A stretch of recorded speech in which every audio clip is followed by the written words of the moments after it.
आवाज अड्डा, मैं हूं तमन्ना। 17 के 17 धुल गए हैं बीजेपी और कांग्रेस की लड़ाई में, लेकिन इस बार कुछ अलग देखने को मिला। वार और पलटवार जरूर था, लेकिन दोनों पक्षों ने दूसरे की बात तो कम से कम सुनी। व्यंग का खूब इस्तेमाल हुआ, मजाकिया अंदाज में दलीलें रखी गई। कल राहुल गांधी संसद में बसे तो आज प्रधानमंत्री जवाब में गरजे। कल राहुल गांधी ने वार किया, मेक इन इंडिया का बब्बर शेर तैयार किया।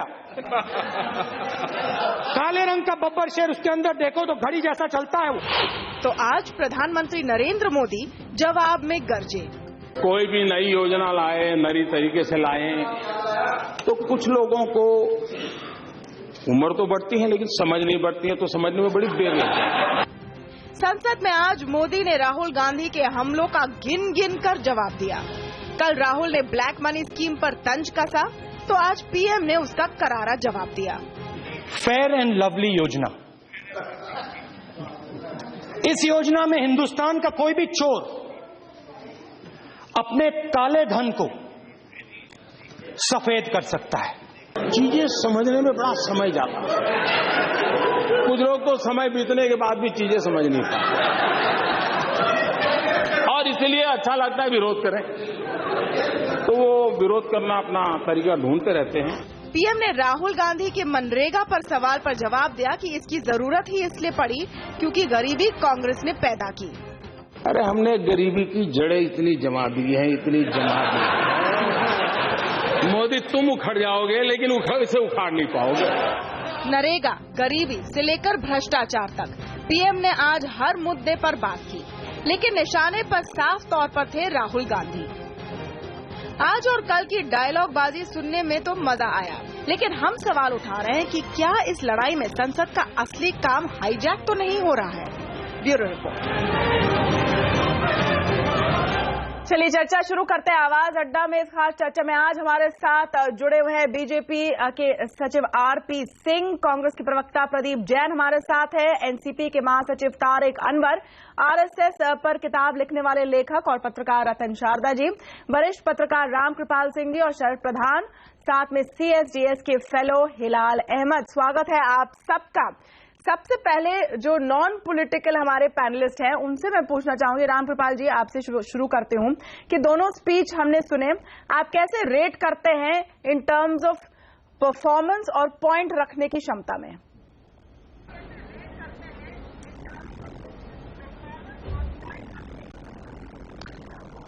देखिए, मैं दोनों जो संसद में बोल रहे थे, दोनों का टारगेट बाहर के लोग थे और दोनों को ये था कि कौन स्कोर कर जाए दूसरे पर।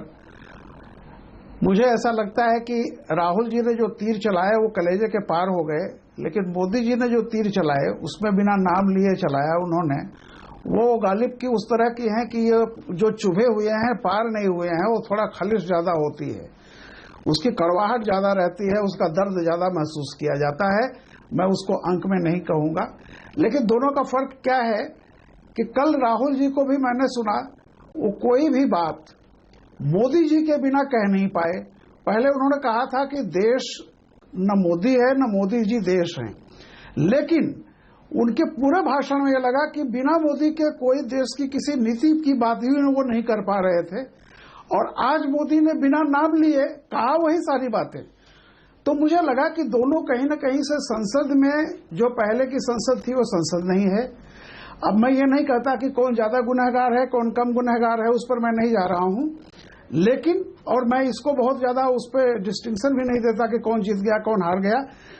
कहीं न कहीं संसद में व्यक्तिगत आक्षेप से अगर ऊपर उठ करके नीतिगत बातें होती, क्योंकि संसद पहले भी होती थी, बात तो देश और पॉलिसी की है, उस पर ज्यादा चर्चा होती, लेकिन कुल फोकस चला गया इस बात पर कि सारा इसमें मोदी जी का एक चालाकी हो सकती है कि विपक्ष माइनस कांग्रेस स्वागत है।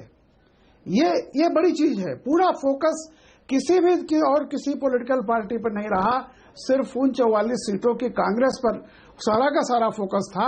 ये कहीं छिपी हुई रणनीति तो नहीं है भविष्य की या जो भी हो, जो कुछ भी हो।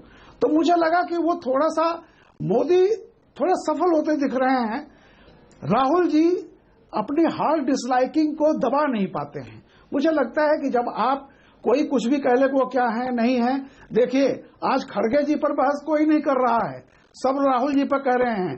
पर्सनालिटी सेंट्रिक हो गया है, बहुत ही पर्सनालिटी सेंट्रिक हो गया है। शुरुआत करता है किसी चीज की तो ध्यान रखना चाहिए जी, बिल्कुल बिल्कुल पर्सनालिटी सेंट्रिक हो गया है। हिलाल अहमद जी, जो जायज रहे हैं वो पर्सनल ही रहे हैं। हालांकि जैसे रामकृपाल जी कह रहे हैं कि राहुल गांधी ने नाम लिया, प्रधानमंत्री ने नाम नहीं लिया, लेकिन निशाना कहां था वो तो साफ बात थी।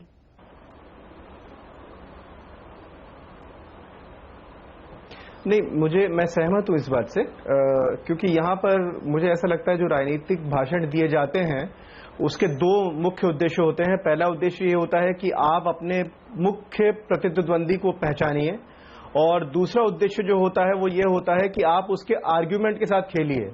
तो दोनों ने कोशिश वही की। मजे की बात यह है कि बीजेपी और खासतौर से नरेंद्र मोदी राहुल गांधी, देखिए वो तो प्रधानमंत्री को कहेंगे, क्योंकि इवेंचुअली जिस तरह से प्रधानमंत्री ने अपनी छवि को स्थापित कर रखा है, इसलिए सरकार और प्रधानमंत्री में कोई फर्क दिखता नहीं है। लेकिन इंटरेस्टिंग और दिलचस्प बात यह है कि किस तरीके से प्रधानमंत्री ने राहुल गांधी को अपना सबसे बड़ा प्रतिद्वंदी बनाकर खड़ा किया है बिना नाम लिए। तो मुझे इसमें एक साफ ये बात लगती है कि अगर हम संसद का आज का कॉन्फ़िगरेशन देखें तो लोकसभा और राज्यसभा में यूपीए और एनडीए के बीच का जो फर्क है, उसके अलावा जो प्लेयर हैं, जो रीजनल पार्टीज हैं, जो ज्यादा बड़े प्लेयर हैं संख्या में भी और अपने कार्यक्षेत्र में भी, उनको इग्नोर करते हुए ऐसा लग रहा है कि यूपीए और एनडीए सिर्फ आपस में एक दूसरे को रिकॉग्नाइज कर रहे हैं। और अगर ऐसा रहा तो यह केवल व्यक्ति केंद्रित कहकर बात खत्म नहीं होगी, बल्कि कुछ खास राजनीतिक जो कोलिशंस हैं उन्होंने एक दूसरे को रिकॉग्नाइज करके बाकी सबको हाशिए पर अप्रत्यक्ष रूप से खड़ा कर दिया है। नहीं, यूपीए और एनडीए या तो कहे बीजेपी और कांग्रेस, और स्पेसिफिक हो जाते हैं रतन शारदा जी, इस पूरे नैरेटिव में जो राहुल बनाम प्रधानमंत्री की एक तस्वीर निकल कर आ रही है, क्या उसकी जरूरत थी? जो पॉइंट हिलाल रख रहे हैं कि क्या एक तरह से प्रधानमंत्री ने राहुल गांधी को एलिवेट कर दिया, इन्फ्लेट कर दिया इंपॉर्टेंस में 44 सीटों के साथ भी? देखिए, सवाल 44 सीटों का नहीं है, कुछ भी कह लीजिए, कांग्रेस प्रायोरिटी का प्रतिद्वंदी है, इसमें कोई शक नहीं है। अगर कांग्रेस राहुल गांधी को प्रोजेक्ट कर रही है as a leader of the opposition, क्योंकि सोनिया जी तो बोली नहीं, तो नेचुरली उसको एलिवेट हम नहीं करेंगे तो मीडिया करेगा, क्योंकि जो भी ऑपोजिशन में मोदी के सामने खड़ा होता अपने आप एलिवेट हो गया। कुछ केजरीवाल जी की कोशिश रहती है, सफल नहीं होती, अलग बात है। तो एक तो ये बात है। दूसरी बात है कि जो राहुल ने जो कहा, मैं नहीं मानता हूं कि ऐसे पहले बहसें नहीं हुई है जहां पर प्रधानमंत्री ऑपोजिशन लीडर के अंदर अच्छी मजाक वाली कॉस्टिक रिमार्क्स वाली बहसें नहीं हुई हैं। आप पीलू मोदी को याद कीजिए, रामन और लोहिया को याद कीजिए, ये सब ऐसे ही बड़े जबरदस्त इनके होते थे, एक दूसरे के ऊपर पलटवार, और बड़े अच्छे लोकसभा में चलता था। मैं तो कहता हूँ ऐसा माहौल रहता है तो बड़ी खुशी की बात है, ऐसे आपस में बहस होनी चाहिए। राहुल जी कह रहे हैं, ये कहूंगा एक्टिंग सीख गए, वो पिछले 2-3 बार से एक्टिंग अच्छी सीख गए, ट्रेनिंग अच्छी मिली है, लेकिन जो उनके मुद्दे उठाने के जो मुद्दे हैं उनके पास, जो उनको स्पीच लिख कर देता है वो शायद मुद्दे सही लिखता नहीं, पहली बात। दूसरी बात, वो एक एक अक्षर पढ़े बिना बोल नहीं सकते, गलत लिखा तो गलत पढ़ देंगे। ये जो प्रोजेक्शन है बड़ा अजीब है। फॉर एग्जाम्पल एक मुद्दा लूंगा, फेयर एंड लवली क्रीम का, किसी ने इस पर प्रश्न खड़ा नहीं किया, बड़ा इंटरेस्टिंग लगा मुझे भी, लेकिन शायद लोग भूल गए कि 1997 में इनके चिदम्बरम जी ने विको टर्मरिक भी निकाली थी, जिसके अंदर वॉलंटरी डिस्क्लोजर स्कीम थी, जिसके अंदर काफी सफल स्कीम थी वो। उससे पहले 1993 में कांग्रेस गवर्नमेंट ने गोल्ड बॉन्ड निकाला था, जब बिल्कुल दिवालिया हो गया था बैंक, उस समय 1993 में गोल्ड बॉन्ड किए गए थे। तो वॉलंटरी डिस्क्लोजर या फेयर एंड लवली है या विको टर्मरिक है, लेकिन ये मुद्दा जो था वो मजाकिया बन गया, और बाकी जितने मुद्दे थे वो बिल्कुल बचकाने टाइप के उनके मजाक थे। बोले अच्छा, इसमें कोई डाउट नहीं, एंटरटेनिंग थे वो, अच्छा एंटरटेन करने लग गए अब। लेकिन इसको हम ये नहीं कह सकते कि कोई आपस में ऐसी बहस क्यों होगी, इसमें से क्या निकलेगा। हर बजट के बहस का ऐसा होता है, प्रधानमंत्री उत्तर देता है, विपक्षी का नेता भी देता है, तो वो हिसाब से ठीक हुआ। लेकिन मुद्दे के बिना बात की राहुल जी ने एंटरटेनमेंट किया, मोदी जी ने मुद्दे की बात रखी। सबसे महत्व, तीनों ने जो कंसेंसस वाले मुद्दे रखे, महिलाओं के लिए, नए एमपीज के लिए, और विशेष बैठक करके विशेष चर्चा के लिए, ये बड़े अच्छे मुद्दे उन्होंने रखे, इस पर हमने विचार करना चाहिए। ओके, तो तारिक अनवर जी, सब मान रहे हैं कि मनोरंजन बहुत हुआ, 2 दिन कम से कम इंटरेस्टिंग स्पीचेस सुनने को मिली, और जो फॉलोअर्स है दोनों साइड के वो कहेंगे कि उनके नेता ने अच्छा कहा। इस बीच में गैर कांग्रेस, गैर बीजेपी पार्टियों तो बिल्कुल साइडलाइंस में रह गई, और क्या एक तरह से जो राजनीति का नैरेटिव बन रहा है वो कांग्रेस बनाम बीजेपी इस कदर से सामने आया है कि आपकी जैसी जो पार्टियां हैं, आपकी आवाज कहीं दब गई है? नहीं, वो आपका कहना सही है कि हम तो पार्ट ऑफ यूपीए है, और जब कांग्रेस कोई बात कहती है तो जाहिर है कि वो पूरे यूपीए को रिप्रेजेंट कर रहे हैं। और जो राहुल जी ने कल भाषण दिया, मैं समझता हूं कि उनके पार्लियामेंट्री जीवन का सबसे बढ़िया भाषण था। अभी कहा किसी ने कि उनके भाषण में कोई सब्सटेंस नहीं था, लेकिन मैं कहूंगा कि सब्सटेंस भरा हुआ था। विदेश नीति से लेकर इकोनॉमिक कंडीशन, अर्थव्यवस्था पर जो उन्होंने फेयर एंड लवली का जो उन्होंने एग्जाम्पल दिया, वो मैं समझता हूं कि बहुत ही अच्छा एग्जाम्पल था। अरुण जेटली के ऊपर वो चोट उन्होंने किया। उसी तरह से पाकिस्तान विजिट के बारे में उन्होंने कहा, उन्होंने नागालैंड एकॉर्ड के बारे में कहा, और इस तरह से कई अहम मुद्दों को उन्होंने उठाया, जिसका श्रेय हमारे प्रधानमंत्री ले रहे थे या लेना चाहते थे। उन सबको एक्सपोज किया उन्होंने। और आज ये प्रधानमंत्री ने भी ये साबित कर दिया अपने भाषण में कि उनका जो फोकस है वो राहुल गांधी के भाषण पर ही फोकस है। तो इससे ये साबित हो गया कि उन्होंने रिकॉग्नाइज किया उनके भाषण को, उनकी बातों को उन्होंने रिकॉग्नाइज किया। नहीं तो आरपी सिंह, उनको जितनी रिकॉग्निशन मिली प्रधानमंत्री जी के भाषण में, हालांकि उन्होंने नाम नहीं लिया, जो सवाल मैंने रतन शारदा से पूछा, क्या ज्यादा अहमियत प्रधानमंत्री ने दे दी राहुल गांधी को? क्या दूसरी एक स्ट्रैटेजी हो सकती थी कि वो एक हाथ जिक्र करें और फिर जो अपनी स्पीच की मेन पार्ट है उसी पर फोकस करें? मेरे ख्याल हम लोग कुछ ज्यादा उस जो उनके मोदी जी के भाषण को ज्यादा पढ़ रहे हैं। उन्होंने मेरे ख्याल हमारी सरकार ने जो पिछले 2 साल में काम किया उनका व्याख्यान किया, और उसमें कहीं कहीं बीच में टिप्पणी है पिछली कांग्रेस सरकार के टाइम की। अब वो मीडिया में किस प्रकार आप ले रहे हो? आरपी सिंह जी, हमने पूरा भाषण सुना, 1 घंटे 10 मिनट का भाषण था। मैंने भी पूरा भाषण सुना, मेरे पास ट्रांसक्रिप्ट है, दोनों भाषण की ट्रांसक्रिप्ट भी है जी। बीच में कहीं कहीं टिप्पणी है, मैं मानता हूं कहीं कहीं थोड़ी बहुत टिप्पणी है, परंतु बेसिकली भाषण तो जो पिछले 2 साल में काम हुए हैं वो जो मनरेगा में बदल किया है, जो नीचे तक पहुंचाने को और उसको ठीक ढंग से पहुंचाने के लिए हिम्मत की है जी। जहां 18,000 गांव तक बिजली पहुंचाने का जो मामला है, जहां जन धन योजना के अंतर्गत लोगों को एक फाइनेंशियल इंक्लूजन की जो बात है, जहां क्रॉप इंश्योरेंस की बात है, जहां और इंश्योरेंस उसके साथ जोड़ने की बात है, स्वच्छ भारत की बात है, उन्होंने सब चर्चाएं करी हैं। अब उसमें आप पढ़ सकते हैं, उसमें कहीं कहीं बीच में आपको लग रहा कोई टिप्पणी ऐसी, मैं भी उसके बाद मीडिया चैनल्स पे देख रहा था, वो वर्सेस आ रहा था, एक राहुल गांधी का एक पक्ष रखते थे, फिर मोदी जी का एक पक्ष रखते थे, जैसे कुछ वर्सेस हो रहा है। परंतु मैंने जब लगभग जितने भाषण सुना और कल उनका राहुल जी का भी सुना। नहीं तो आप क्या कह रहे हैं कि दोनों भाषण एक दूसरे के लिए नहीं थे? क्योंकि जो हमको नजर आया, और वो आप कह सकते हैं क्लेवर एडिटिंग है, लेकिन प्रदीप जैन जो हमको नजर आया और सबको नजर आया है, क्योंकि सबने अपनी बातें रखी, सबने अपनी अपनी बातें रखी, लेकिन फोकस लग रहा था एक दूसरे पर है। जी जी तमन्ना जी, सबसे पहले तो मैं ये कहना चाहता हूं कि मैंने पहली बार देश के प्रधानमंत्री का स्तरहीन भाषण सुना। राष्ट्रपति के भाषण पर बोलना था, लेकिन प्रधानमंत्री जी राहुल फोबिया से ग्रसित थे। उन्होंने एक भी समस्या का जवाब नहीं दिया। राहुल जी ने जो बातें पूछी वो देश के 125 करोड़ लोग जानना चाहते थे।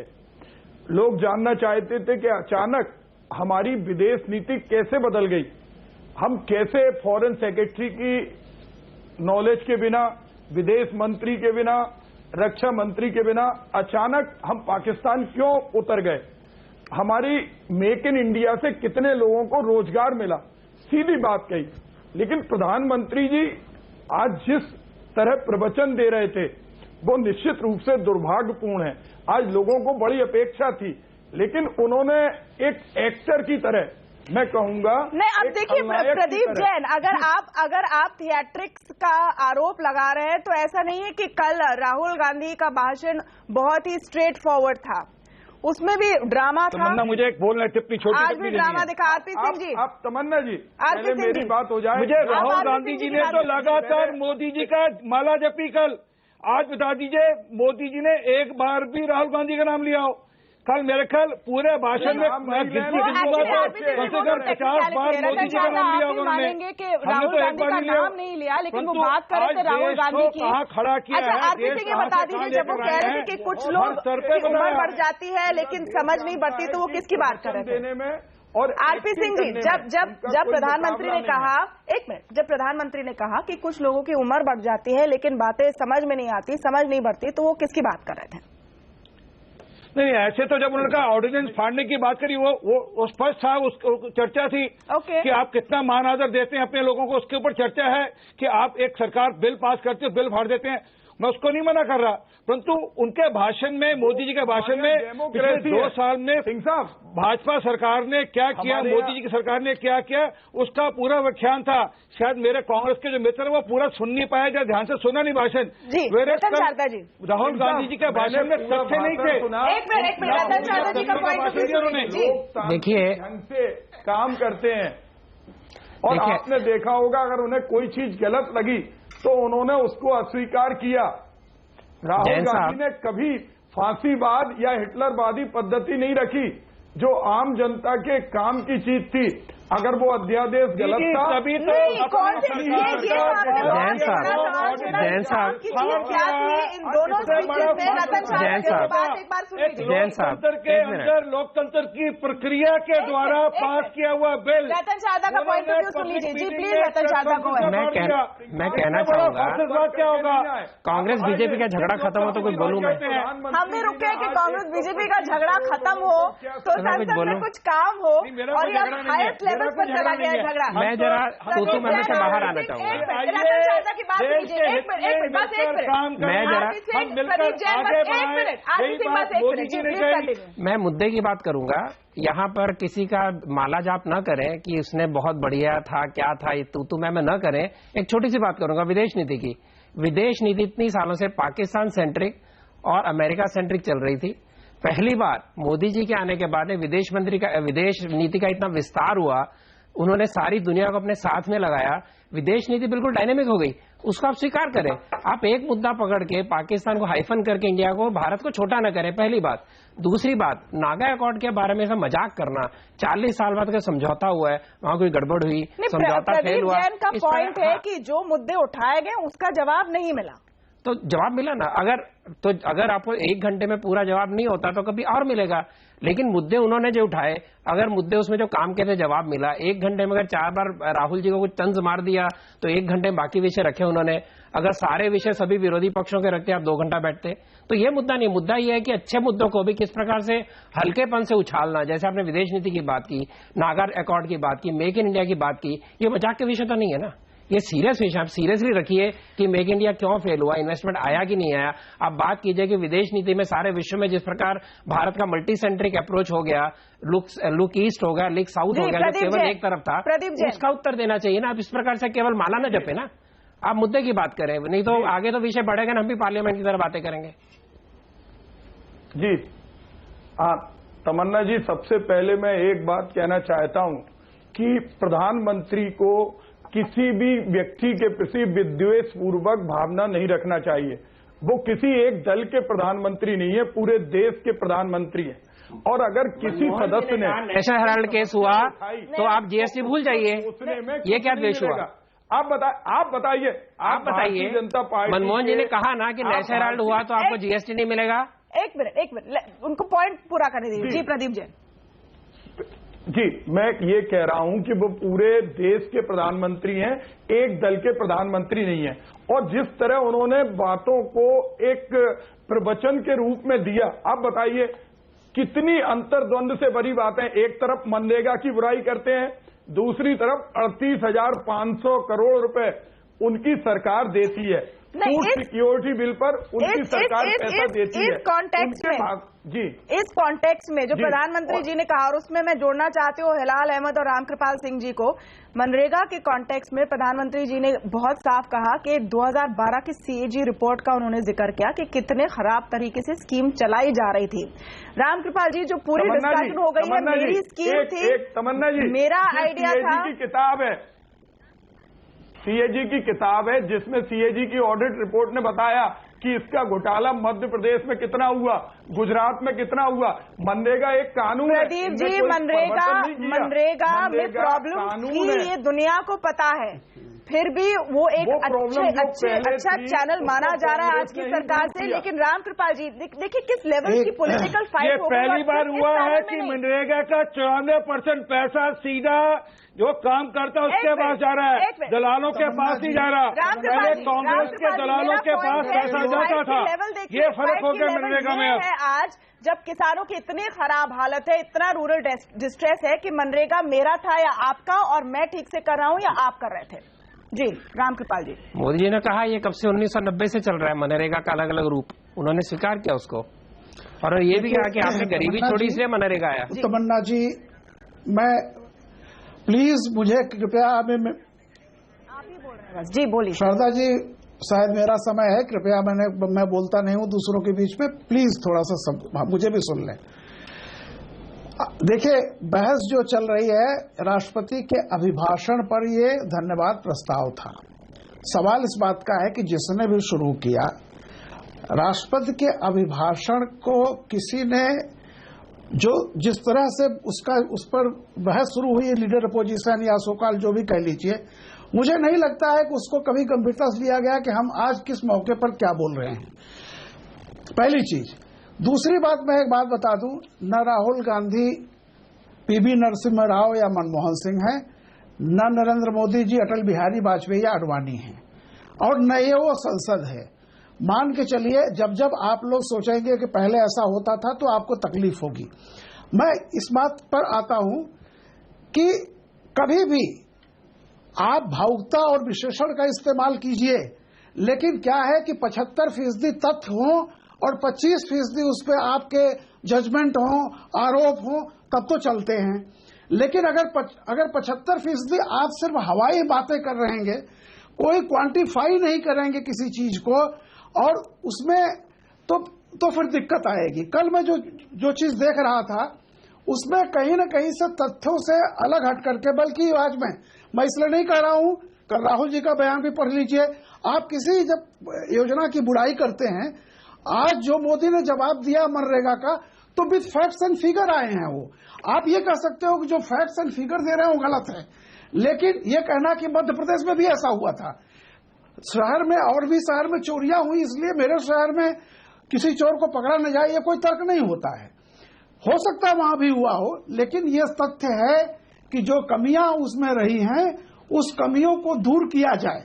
तो इसका मतलब अगर दूर करने का प्रयास किया जा रहा है, तो ये कहना गलत है कि उन्होंने इतना पैसा उसमें क्यों डाला। ये आरोप बड़ा हास्यास्पद है। आपको तो इस बात का कहना चाहिए कि ठीक है, जो लीकेज था वो लीकेज ना होने पाए, और वाकई वो पैसा जिस काम के लिए जाता था वहां तक पहुंचे। तो मुझे लगता है कि ये जो परंपरा शुरू हुई है कि आप विषय से अलग हट करके आप सिर्फ अपनी कॉन्स्टिट्यूएंसी, मनरेगा एक कानून है, एक एक्ट है, और उस एक्ट में कोई परिवर्तन नहीं हुआ। वो एक्ट है राइट टू जॉब। आज आपने जवाहरलाल नेहरू का नाम लिया, इंदिरा जी का नाम लिया, सोनिया जी का नाम लिया, आपने मनरेगा लागू की। आप क्यों नहीं कहते कि कांग्रेस की नीतियां सही हैं? आप इस तरह पेपर फाड़ के दिखा रहे हैं। देश के प्रधानमंत्री इस तरह का सर, नीति ठीक है, तभी तो मनरेगा लाना पड़ा कि 60 साल में गरीबी दूर नहीं हुई। गरीब आदमी से गड्ढे खुदवाकर उसको पैसे देने पड़ रहे हैं, उस काम के पैसे देने पड़ रहे हैं। अरे सर सोचिए सर, क्या बात कर रहे हैं? इतना हास्यास्पद है। बोलते नहीं, लेकिन हम चाहते हैं कि ऐसी पार्टियों को वॉइस मिले हमारे पैनल पर, और इसमें आप लोगों को खुद सामने आना चाहिए। प्रधानमंत्री मेरा पॉइंट ये है कि कितनी डिलीवरी होती है, कितनी ठोस बातें हुई। एक मिनट, तारिक अनवर 94% डिलीवरी हो रही है।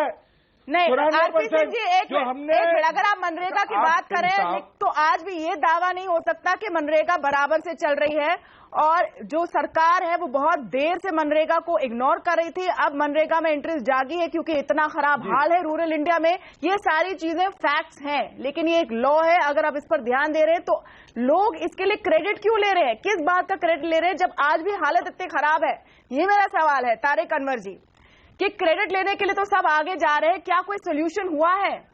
अगर कांग्रेस पार्टी ने और यूपीए ने मनरेगा के बारे में सोचा था, आज अगर सरकार उसमें और पैसा झोंकने की कोशिश करी या झोंक रही है, क्या कोई इस बात का जवाब देने को तैयार है पार्लियामेंट में कि आज भी रूरल एरियाज में इतनी बुरी क्यों हालत है? देखिए, ये तो एक दिन में हुई नहीं है। जो बेरोजगारी की समस्या है, हमारे देश में बढ़ती हुई आबादी की समस्या है, और हमारे जो अर्थव्यवस्था है, वो सब चीज उसके लिए जिम्मेदार है। और लगातार ये प्रयास होता रहा है समय समय पर कि जो रूरल अनएम्प्लॉयमेंट है, बेरोजगारी है या स्ट्रेस है, उसको कैसे दूर किया जाए। आज भी हमारे देश के अंदर 60% लोग ऐसे हैं जो रूरल उनका बेस है या एग्रीकल्चर उनका बेस है। तो वो जो 60% लोग हैं वो पूरी तरह से निर्भर करते हैं नेचुरल रिसोर्सेज पर। और आप ये कह सकते हैं कि अगर बारिश नहीं होती है तो सूखा पड़ जाता है, कहीं ज्यादा बारिश होती है तो फ्लड आ जाता है। yes. तो ये सब जो परिस्थिति है, ऐसी परिस्थिति में हम लोगों को जो उस तरह जो लोग उससे प्रभावित होते हैं, अगर ड्राउट पड़ जाता है तो उससे गरीब लोग जो प्रभावित होते हैं, या जब बाढ़ आ जाता है या कोई भी नेचुरल कैलामिटी आ जाती है, नहीं, exactly my point, Hilal, exactly my point, तो उसी के लिए मनरेगा जो लाया गया था, वो उसी उद्देश्य से लाया गया था। क्यों आज इम्पोर्टेंट है हिलाल? क्योंकि इस सब के बीच में पॉलिटिकल पॉइंट स्कोरिंग होनी है, वो हो एक अपॉर्चुनिटी रही है। राहुल गांधी वो अपॉर्चुनिटी लेना चाहते हैं, प्रधानमंत्री ने एक पॉइंट के लिए जवाब दिया, दैट्स फाइन। लेकिन जो नेशनल कैलामिटी इस वक्त गुजर रही है, उसके बारे में कौन चर्चा कर रहा है? मैं थोड़ा इंटरव्यू करूं? ये सवाल मुझसे है क्या? हिलाल से सवाल है। आरपी सिंह, हिलाल का पॉइंट सुन लीजिए जी। तमन्ना, तमन्ना, ये मुझसे है सवाल क्या? जी आपसे सवाल है, प्लीज गो अहेड। जी हाँ, नहीं, मुझे ऐसा लगता है कि 1991, ये बड़ा सवाल है आपका। मुझे ऐसा लगता है कि 1991 के बाद जो अर्थनीति और राजनीति का रिश्ता बना है, उसमें एक कंसेंसस तो उभरा है कि राज्य जो है अपने आप को सीमित करेगा और बाजार को अन्य क्षेत्रों में डालेगा। मनरेगा उसका आउटकम है, मनरेगा उससे निकलने वाली चीज है, और इसी के साथ साथ में वो एफर्मेटिव एक्शन के नए तरीके भी ढूंढेगा। तो जब यहां इस लेवल पर बात आ जाती है, तब सवाल ये नहीं होता कि आपने कितना किया और मैंने कितना किया। सवाल यह है कि आखिर सब्सटेंशियली मनरेगा जैसी नीतियों में कहां पर कमी है और उसको हम सिस्टमैटिकली कैसे दूर कर सकते हैं। ये देश का दुर्भाग्य है कि अभी तक जो कॉम्पिटेटिव फेडरलिज्म है और अब जो कॉम्पिटेटिव पॉलिटिक्स पार्लियामेंट में हो रही है, उससे जो अर्थनीति के सवाल हैं उन पर सही तरह से विमर्श नहीं हो पा रहा है। आज मराठवाड़ा के जो डैम है, महाराष्ट्र में एक डिस्ट्रिक्ट है जहां सबसे ज्यादा फार्मर सुसाइड हो रहे हैं, उन डैम में 6% पानी बचा हुआ है और अभी भी समर के और गर्मी के कई महीने बाकी है। इसके बारे में कोई चर्चा नहीं हो रही है। चलिए, बब्बर शेर और मेक इन इंडिया की चर्चा हुई, लेकिन उसमें कितने फैक्ट और फिगर सामने आए, इस पर हम बात करेंगे छोटे से ब्रेक के बाद। जाएगा नहीं।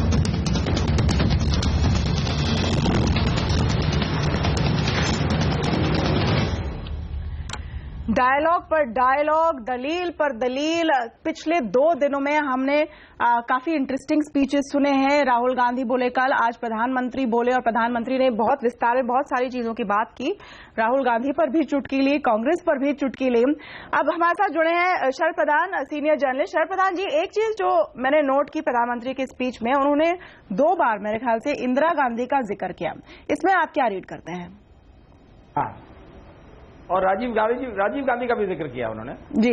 उन्होंने देखिए, मुझे ये लगता है कि ये पूरी डिबेट ये जो हुई है लास्ट 2 डेज में जो पार्लियामेंट में हुआ है, उससे ये तो डेफिनेटली दिखता है कि देखिए पहले होता था, इसको इंटरेस्टिंग डिबेट के बजाय अगर अम्यूजिंग डिबेट कहा जाए तो बहुत अच्छा लगेगा, अप्रोप्रिएट होगा, क्योंकि ये समझ में आता है कि राहुल गांधी जैसा शख्स जो कांग्रेस पार्टी के बिहाफ में बोल रहा है, वो तो प्राइम मिनिस्टर को टारगेट करेगा क्योंकि गवर्नमेंट प्राइम मिनिस्टर मोदी की गवर्नमेंट है।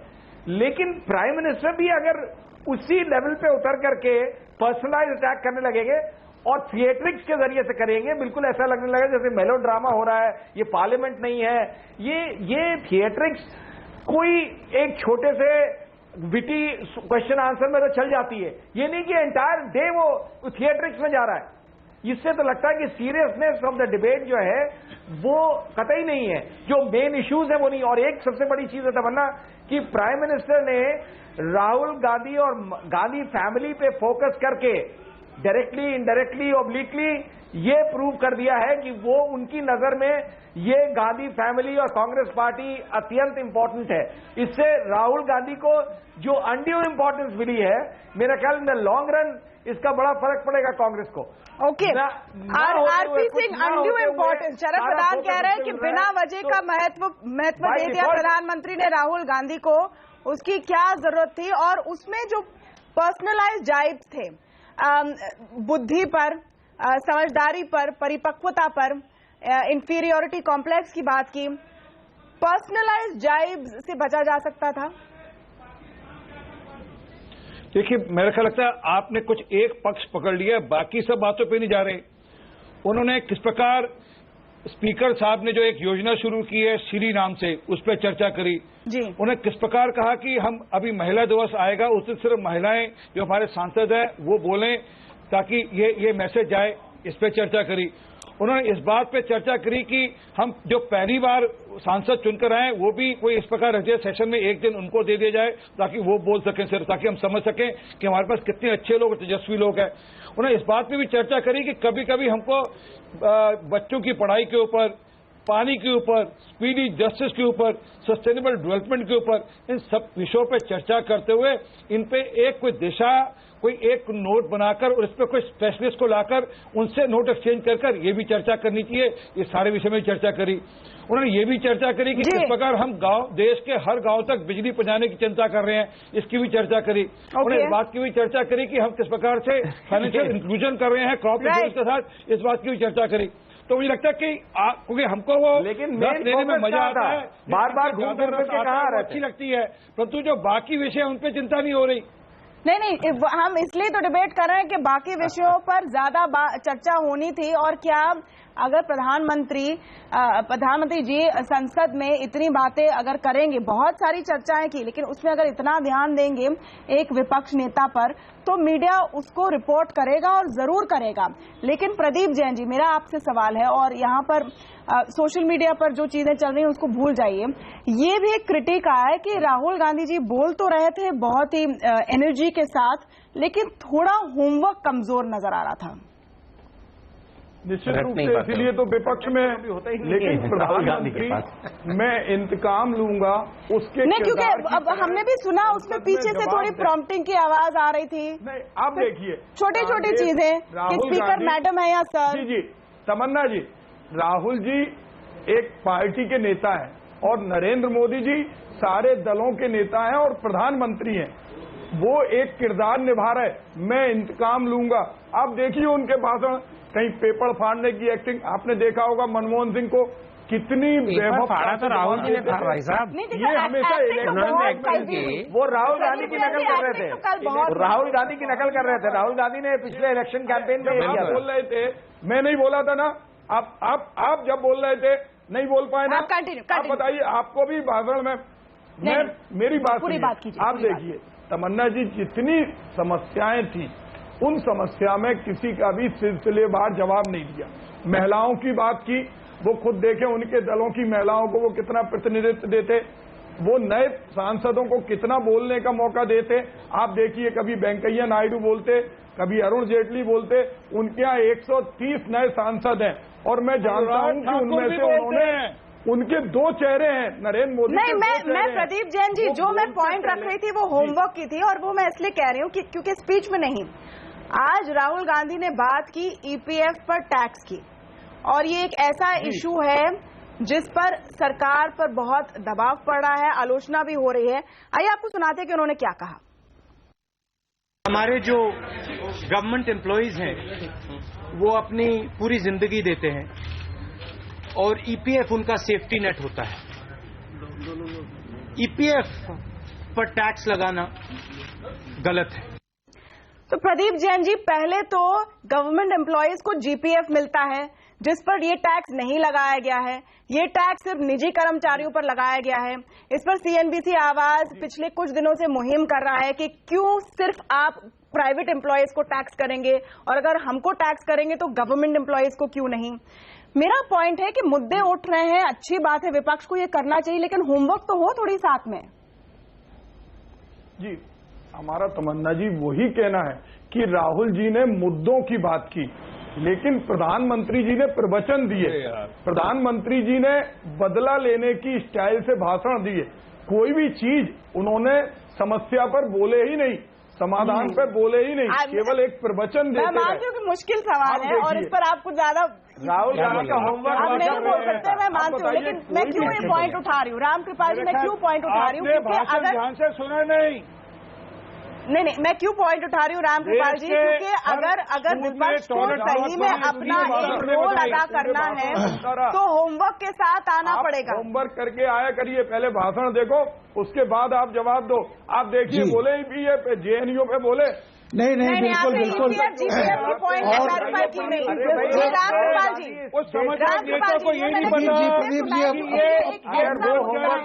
प्रदीप जी मेरा वक्त है भाई। जो सरकारी कर्मचारी जिसको यही जानकारी नहीं है तो वो क्या भाषण दे रहे हैं, आरपी सिंह यही नहीं पता है। नहीं, यही पॉइंट हम उठा रहे हैं। और मैंने जी रामकृपाल जी, मैंने ये क्लिप इसलिए नहीं चलाया क्योंकि मैं एक पेटी पॉइंट उठाना चाह रही हूँ। तमन्ना जी, बहुत बड़ा मुद्दा है और आज बजट के बाद देखिए पहली बात तो ये है कि आज का फर्क नहीं पता है। प्रदीप जी, इतनी बड़ी पार्टी के नेता को भैंस और काली गाय में समझाइए। रामकृपाल जी, आप रामकृपाल जी बोलेंगे, उनकी बात सुन लीजिए। जी रामकृपाल जी, आप सिंह साहब प्लीज ये मेरा वक्त है। देखिए, मोदी जी इस बात को बहुत अच्छी तरह जानते हैं, जैसे होता है कि टेक्निकली कमजोर बैट्समैन को ऑर्डिनरी बॉलर भी बाउंसर फेंकता है। मोदी जी ये अच्छी तरह जानते हैं कि इस संसद में विपक्ष का प्रतिनिधित्व करने वाला सबसे कमजोर तथ्यों की जानकारी राहुल जी को है। अगर कहीं खड़गे जी खड़े होते, आनंद शर्मा कोई भी होता, तो कम से कम मुझे लगता है कि कुछ तथ्य होते। लेकिन एकदम मैं फैक्ट पर आ रहा हूं कि राहुल जी सबसे कमजोर उनको लगता है कि ये कमजोर विकेट है, ये कमजोर क्रिकेटर है, इसका विकेट लो, इसी पर करो। दूसरी बात, आपके चैनल पर अभी कुछ दिन पहले मैंने एक बात कही थी कि मोदी जी को न यहाँ के लेफ्ट से चिंता है न बाकी से चिंता है जी। मोदी जी को इंदिरा गांधी के 71 के समाजवाद की चिंता है, जिस पर सोनिया जी, राहुल जी फिर से उस पर चल रहे हैं। आप ये मान लीजिए, वो खतरा आज भी कांग्रेस को ही मानते हैं और कोई भी ऐसा मौका नहीं देंगे। और कांग्रेस पर अटैक करने के बहाने एक और होता है कि बाकी अपोजिशन मेरे लिए स्वागत योग्य है।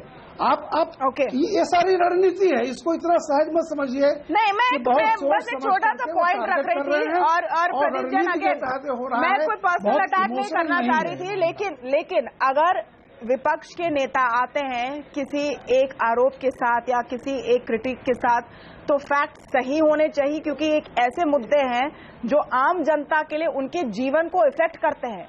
वो पॉलिटिकल रेटोरिक से ज्यादा मायने रखते हैं आम लोगों के लिए, इसलिए उसमें उतनी तो सीरियसनेस रखनी चाहिए। छोटा सा ब्रेक लेंगे, लेकिन ये चर्चा जारी रखेंगे, जाएगा नहीं।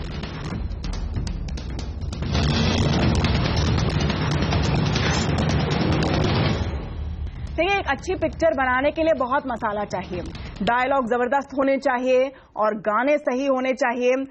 इसी तरह आज की दुनिया में जहां पर लोग कुछ एंटरटेनिंग देखना चाहते हैं, और आप तो देख ही रहे हैं कि न्यूज चैनल्स पर क्या होता है, शायद नेता भी जान गए कि अगर उनकी स्पीच लंबी होगी, बोरिंग होगी और उसमें मसाला नहीं होगा, पंच लाइन नहीं होंगे, तो शायद लोग सुनेंगे नहीं।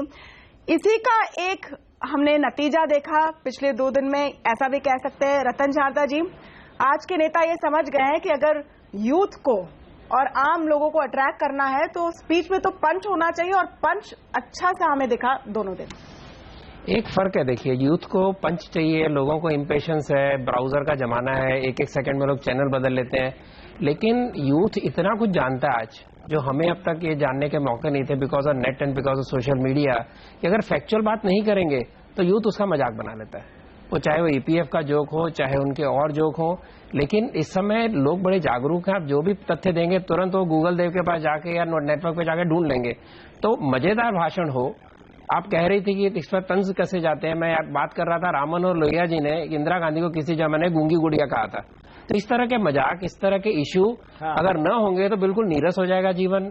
लोकसभा बिल्कुल लड़ने के कगार पे रहती है, तो इस प्रकार के भाषण होने चाहिए, लेकिन तथ्यपरक भाषण होने चाहिए। और ये कहना कि तथ्य दोनों तरफ नहीं थे, गलत है। मोदी जी ने तथ्य की बातें की थी, बहुत ज्यादा की थी, और राहुल जी फिसल रहे थे, ये भी तथ्य है, लेकिन बहस होनी चाहिए, हर मुद्दे पे होने की इसमें शक नहीं है।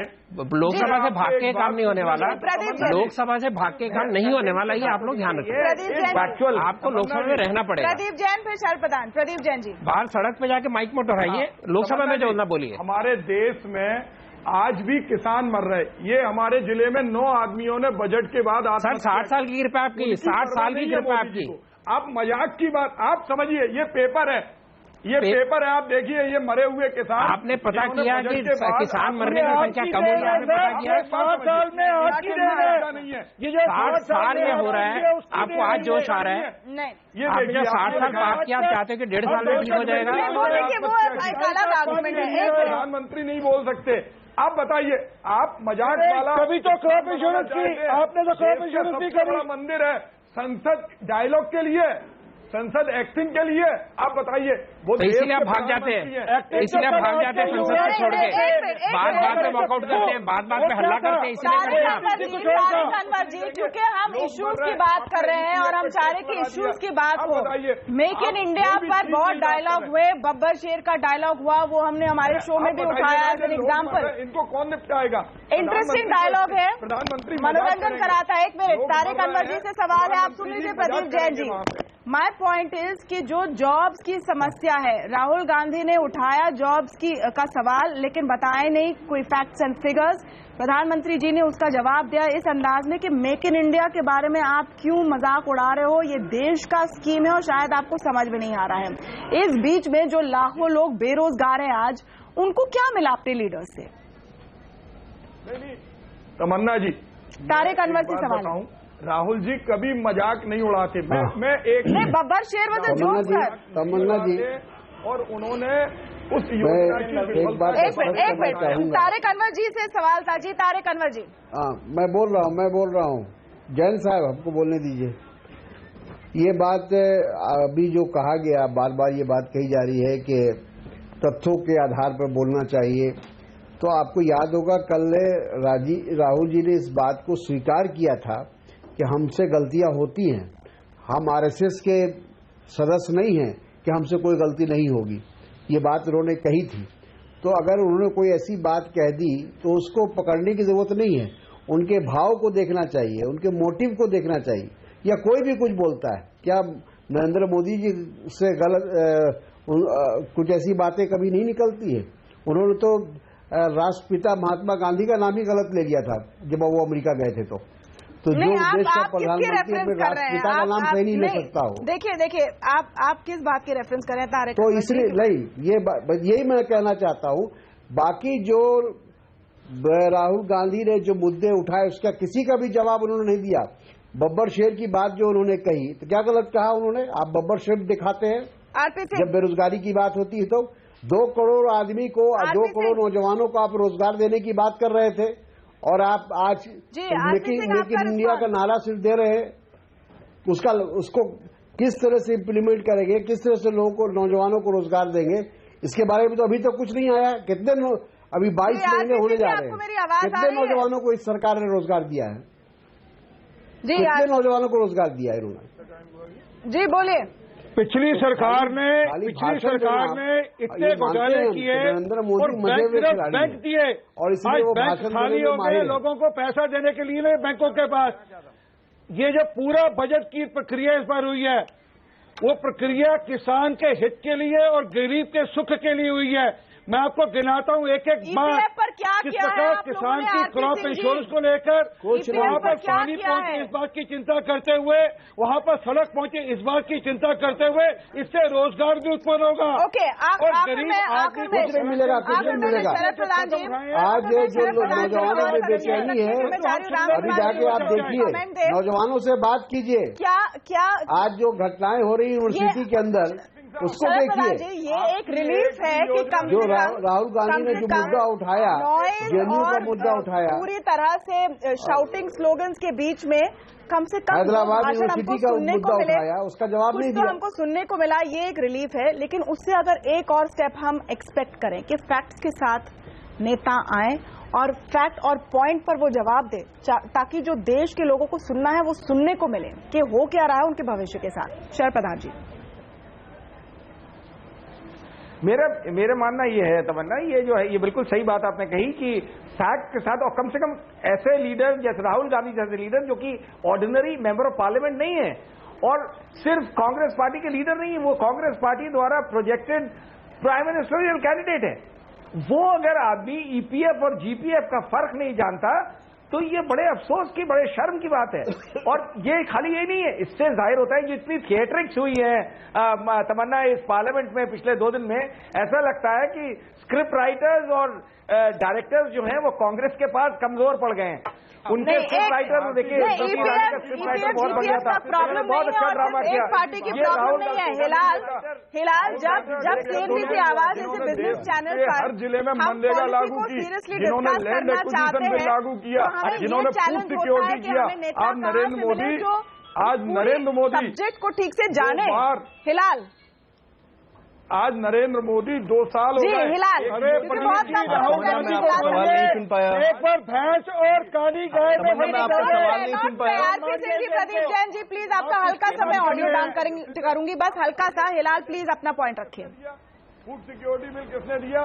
मनरेगा किसने दिया? तमन्ना, आई कुडंट गेट यू। मेरा पॉइंट है कि क्या ये ज्यादा हमारी एक्सपेक्टेशन है कि लोग अपने होमवर्क के साथ, ज्ञान के साथ, सब नेता, सब पार्टी के नेता एक्चुअल मुद्दों की बात करें?